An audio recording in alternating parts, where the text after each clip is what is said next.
Summer na summer. Ay, grabe. Summer na summer. Oh. Oh, tara, ligo tayo. Sige po kuya na. Maligo tayo. Ako kuya na. Summer na summer ngayon. Summer na summer. Pwede na ito. May dala akong bisan, short. Oh. Maligo tayo ah. Oy, Vincent. Shoutout po sa mga minamahal ng viewers dyan. Shoutout po. Kaway mo, kaway. Mga kalingap, saan man sulok ng mundo, maraming salamat sa inyong patuloy na suporta sa mga programa ni Kuya Val Santos Matubang. Suportahan natin mga kalingap ang ating best reactor ngayong month of February, Beng Delphine Mix TV. Best kalingap reactor for the month of February, Beng Delphine Mix TV. Maraming salamat sa mga solid reactors at mga supporters ng Team Kalingap. Suportahan natin Val Santos Matubang at ang buong Team Kalingap. Mapagpalang araw mga kapatid, mga Kalingap! Ayan, at sinashoutout ko rin ang founder ng Kalingap na walang iba kundi si Kuya Val Santos Matubang, Kalingap Rob, and of course, Ate Idna Vlog, no?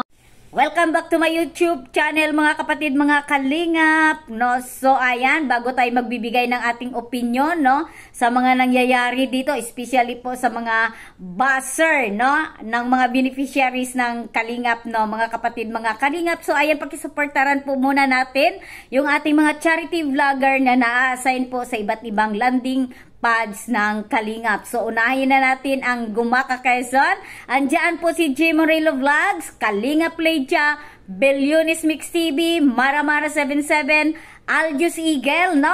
At sa Samar Katarman, andyan po si Joey the Great and ang kanyang team na Waray nun. At dito naman po sa Donsol Sorsogon, andyan po si Kalingap Pusi and Kalingap Tatay Papsi. And of course, sa Davao na bagong hirang na ambassador, ayan, pagkisuportaran po natin si Mick Agnes Vlog.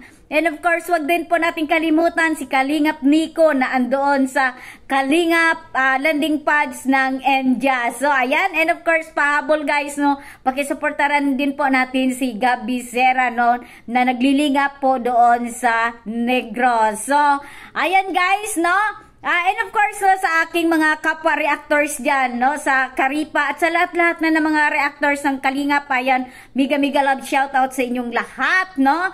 Ayan guys, no, so mayroon akong ipapakitang, ano, or ipapanood sa inyo na kunting clips lang, no, na manggagaling po dito kay Kalingap Rob, no. So regarding po dito sa mga mainit na mga usapin, no, regarding po dito sa buzzer, no. So ang kanyang binabas po ay walang iba kundi si Rina, no. So alam naman natin yung sitwasyon po ni Rina, guys, no, sa nakakasubaybay po dito sa batang to, nakasubaybay po dito sa kwento ng buhay ni Rina. So guys, no, kabasbas ba ang batang to? Oh, 'di ba? So ayan, no, panoorin muna natin tong ano, ang clips na nakuha ko doon sa live ni Kalingap Rob, no. So bago tayo magbigay dito ng opinion. May basher po. Ba't pinabash yung si Reyna, pambira? Di pwedeng i-bash si Reyna. I-bash nyo na po lahat. Huwag lang po si Reyna. Ano? Kasi si Reyna ay napaka-inosenteng bata, no? Napakabait. Wala ka pong makikita kay Reyna na kabash-bash. Ang basher ni Reyna, may ano yan, kung may mag-bash kay Reyna, may sira ang ulo niya. Ba't may babash si Reyna, di ba? Wala ka naman makikita ng ano kay Reyna. Sabi ko nga, i-bash nyo na lahat, wag lang po si Reyna kasi si Reyna po ay grabe, sobrang bait po niya na Reyna. At ano yun, lalo sa personal, lahat po ay respetado po. Buti pa nga yan si Reyna, no? Kahit sabi natin nagkasakit siya, pero yung respeto niya sa tao ay andun. Talo pa niya yung ibang maayos, ibang walang sakit. Talo pa po niya kasi yung iba walang respeto. Pero si Reyna po, kahit ganyan po siya, is andun po yung ano niya, napakabait pong bata.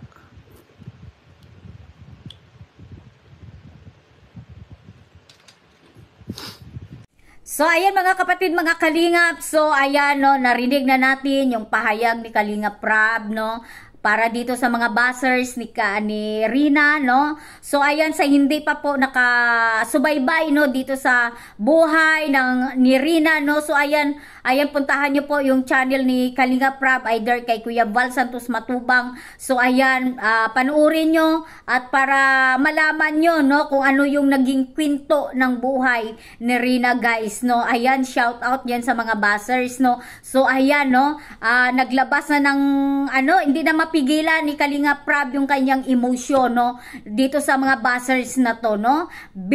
Bote nga, pinagsabihan kayo ni Kalingap Rab, no, na kayo ang siraulo. Bakit kailangan nyo iba si Rina, guys, no, mga buzzers? Nasaan yung utak nyo? Ano ba ang level ng utak ni Rina kaysa inyo? Sino ba ang mas matino sa inyo? Kaya nga hindi mo masisi si Kalingap Rab na pagsabihan kayo, no, na kayo ang mas siraulo dito kaysa kay Rina. So guys, di ba? Sa halip na andyan yung simpatya nyo dito sa batang to, sa halip na supportaran nyo, no, wala man kayo i-support yan ng mga financial, no, sa sa pag-pray, no, na maging totally healing na siya, guys, no, mga kapatid, mga kalingap, mga buzzers dyan, no. Yun lang naman sana yung maambang nyo dito sa buhay ng batang to, hindi yung ibabas nyo. No, ibas nyo ng ibas, pagsasabihan nyo dyan kung ano-ano. So may matatanggap kayong kasagutan na galing dito kay Rina? Wala. Dahil wala pong kamuang-muwang si Rina kung ano yung pinagsasabi nyo dyan tungkol dito. And now, sino ang sasagot para sa inyo? Kaming mga reactors ng Kalingap at ang founder na si Kuya Val Santos Matubang at Kalingap Rab. Ayan, sinampulan na kayo ng Kalingap Rab. Hindi po deserve ni Rina, guys, na iiba siya, no? Dapat malawak yung ating pag-iintindi, no? Dapat nga yakapin natin at mahalin si Rina, no? Dahil, guys, no, ang pinagdaanan po ni Rina ay nako, no? Napakatindi. Sila muot, no, ng kanyang buhay. Mabuti na lang, no, natagpuan siya ng Team Kalingap nila Kuya Val, ni Kalingap Rab. Ayan, hanggang ngayon inaalagaan, minamahal, no. Binigyan pa ng tagapag-alaga. Andyan si Roda, no, na nag-aalaga kay Rina. So pasalamat tayo dito, guys, no. Dahil ayan si Rina, no, babaguhin yung kanyang buhay through Kalingap. Pero may mga tao talagang hindi masaya sa ginagawa ng ating kapwa-tao, no, na may mapabuti, no, may matutulungan na mabago ang buhay. Pero itong mga buzzers na to, no, talagang hindi mo maarok, no, ang kanilang mga utak, no, kung anong pakay nila na para ibas itong si Rina. No, diba? Kung hindi nyo alam yung kwento ng buhay ni Rina, mga buzzers dyan, much better to zipper your mouth. Sa halip na magbitaw kayo ng hindi magaganda dito sa bata na to, manahimik na lang kayo. Dahil walang kalaban-laban si Rina sa inyo. Ano ba ang gusto nyo mangyari dito kay Rina? Bakit kailangan nyo ibas, no? May nagawa bang kasalanan? May nagawa bang mali dito si Rina sa inyo na kailangan nyo ibas? Wala, di ba? So bakit kailangan nyo ibas to, ang batang to? Nakakaawa, guys, no? Na mayroong tao talagang hindi talaga masaya, no? Yung mga buzzers na to, kahit saan yan, no? Kahit saan yan na community, pumapasok yan sila, no? Nandoon sa community nila, ni Rochelle, nandoon yan sila, bus ng bus, no? Pupunta dito naman sa, kung kani-kanino mga love team, ibas, no? Pagdating kay Edsy, no? Ibabas naman, kasi ikukumpara to si Kwan. Kailangan si Edsy nandoon lang si Edo na kay Rina lang. Nasaan yung mga utak nyo? No? Hindi kayo mahiya, no? Hindi kayo mahiya, no?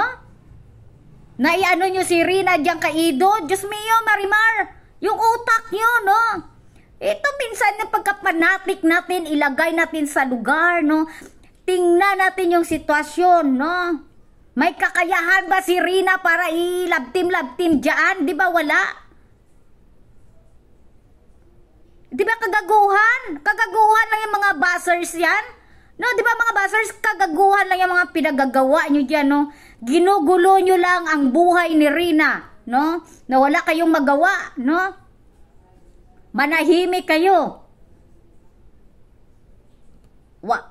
In the first place, walang ginawa na masama sa Rina sa inyo at hindi kayo kilala, hindi yan nagbabasa ng sa mga comment section, no? So masaya lang yan, no? Masaya na lang yan siya, nagti-TikTok, nagsasayaw, kumakanta. O, di ba? Yun ang buhay ni Rina. School, bahay, ayan, sumasama sa mga vlog, no? Nakikita nyo kung kani-kanino mga vloggers yan, andyan siya. Pero kayo mga buzzers, anong naitulong nyo sa batang to? Wala, no? Nakakasakit kayo ng damdami ng kapwa-tao, lalong-lalo na dito sa may sakit, no? Di ba mga walang hiya kayo? Napaka-inosente ni Rina. Di ba mga buzzers? Maghanap kayo yung ibabas yun na marunong sumagot sa inyo. Huwag to si Rina. Huwag si Rina. Sabi nga ni Kalinga Prab, ibas nyo na ang lahat. Huwag lang si Rina. Yes, huwag si Rina, no? Mga buzzers, maawa kayo. Dahil walang ginawa yung bata sa inyo, no? Ayan, napaka-inosente, napaka-bait, wala kang makuha dyan. No? Masaya na nga tayo, no, dahil kahit papaano unti-unti na pong bumabalik, no, si Rina. Ang laki na po ng kanyang improvement, no? Hindi nyo alam kung paano ipinaglaban niya ng Team Kalingap, lalo na si Kuya Bal at saka si Kalingap Prab, kung paano nila ipinaglaban sa pamilya ni Rina, na makuha ulit si Rina para dyan, mapunta sa kanilang puder, no? Dahil ang kanilang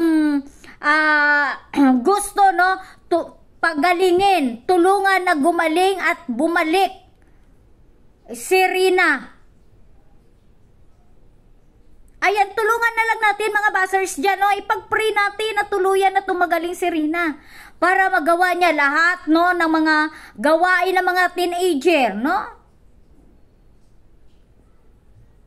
Huwag natin ibas, maawa kayo sa bata. Nakakaawa na nga yung sitwasyon, ibabas nyo pa, no? So, ayan, deserve nyo yan, pagsabihan kayo ni Kalinga Prab na mga siraulo kayo. Mga buzzers, mga siraulo kayo. Deserve na deserve nyo yan. Ayan, palakpak talaga ako dyan. Palakpak talaga ako dyan, no? Diba? Deserve nyo yan. So, wag nyo iisipin, ano? Ayan, no? Ayan, ang dami-dami nagbabas kay Rina, kino-compare ganito, ganyan. Bakit may comparison? Wag naman sana, no? Wag nyo i-compare si Rina, no? Dahil si Rina po ay nakakaiba sa lahat ng mga beneficiaries, no? Ayan, tandaan po natin, si Rina po ay nasa process of healing. Mayroon nagkasakit po si Rina. Ayan, ulitin ko, ang naapektuhan po yung kanyang pag-iisip. So, ayan, klaro po sa atin mga buzzers dyan, ha? Kaya yung utak nyo, wag nyo i-level kay Rina para hindi kayo mapagsabihan dyan ng mga siraulo, no? Diba? Deserve nyo yan.